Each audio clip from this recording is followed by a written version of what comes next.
It's almost frosty.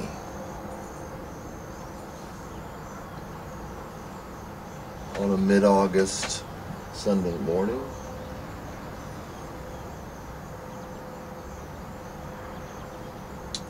A great cloud of witnesses.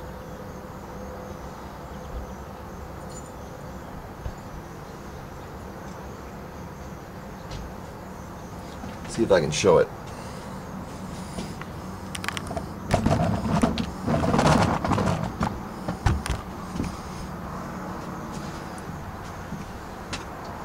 See that?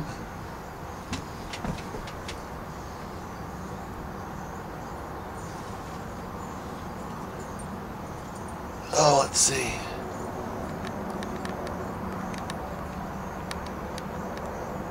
Should be able to see some cars in there. A great cloud of witnesses. Yes, sir. Church right across the corner. Who likes to play loud Christian music all frickin' day long at their little parties. A great cloud of witnesses.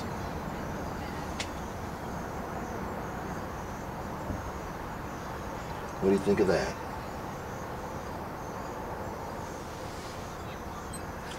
And what are they witnessing to?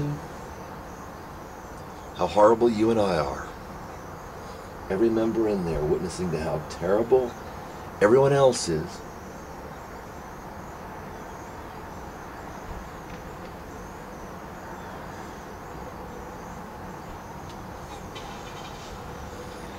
Oh, we all need to be like them. Witnessing. A great cloud of witnesses. Witnessing how we're all sinners are all going to go to hell. Post haste if they have their wish. We have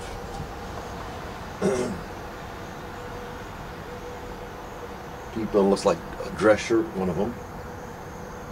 A skirt, brown skirt, blouse. Fancy clothes. Because they're really fancy people. Fancy, fancy people. Oh. They're so much better than you and I. They're forgiven. For they love much. Do you know they love you?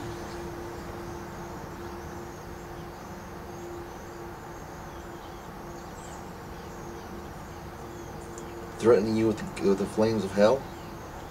Or at the very least reprisal? Probably for breathing. Great cloud of witnesses, yes sir. Great cloud of witnesses. And boy, do they have some things to witness to this morning, I can guarantee it.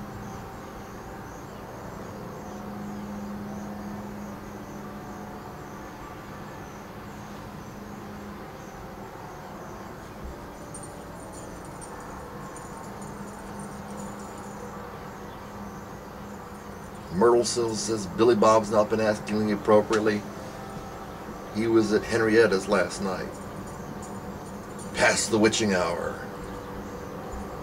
And we all need to know about it, because that's the gospel, praise God.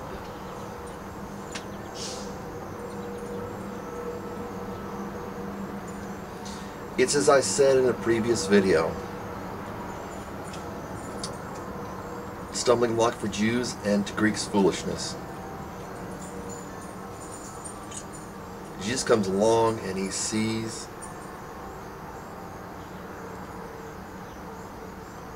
their righteousness. He wants to impart his own. And it's a shock and a revulsion,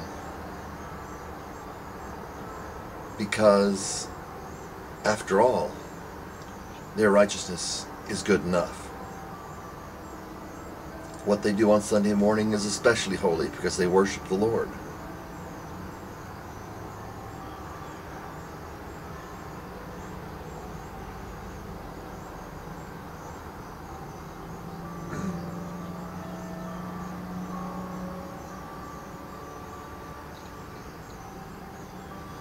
And doctrine, quote-unquote doctrine, follows suit.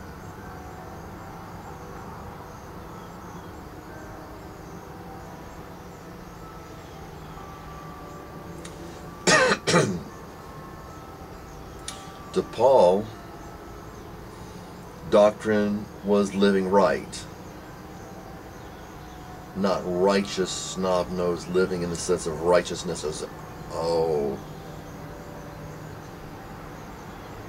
as King James will say, don't come near me, I am holier than thou.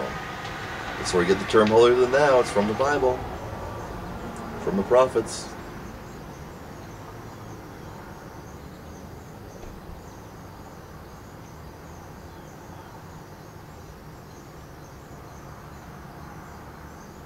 Said you're boiling pork in your kettles, which is another issue, pork.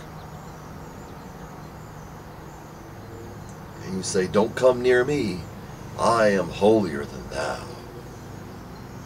Oh, and in the modern translation, I am holier than you.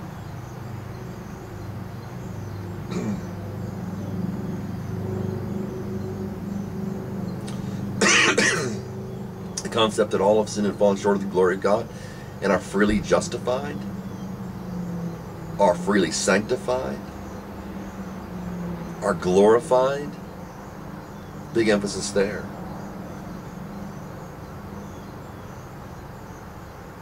For their acceptation.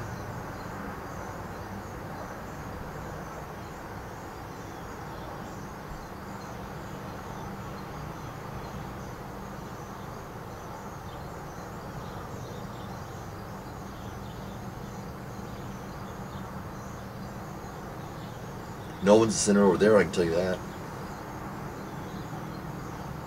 The great cloud of witnesses. It's because Christians were, will be, and are a vast minority that you got that kind of stuff over there. Because Satan doesn't like it.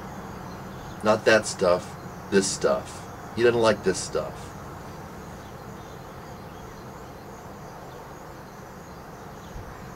That stuff is to serve as a turn aside to this stuff.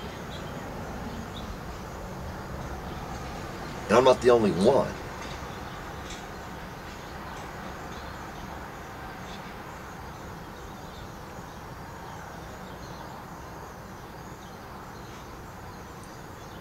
Talk about Enoch, Abraham, Moses. Saying a great cloud of witnesses because they didn't have much there. They felt that were with them. They felt in the minority, and they were. Christians today feel in the minority.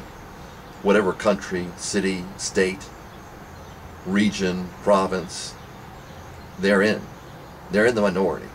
You can be assured of that. Could be 100% Christians, and they'd be in the minority. By vast, far. People will not admit that, and they blame us for that. I take no responsibility for that. That's not me.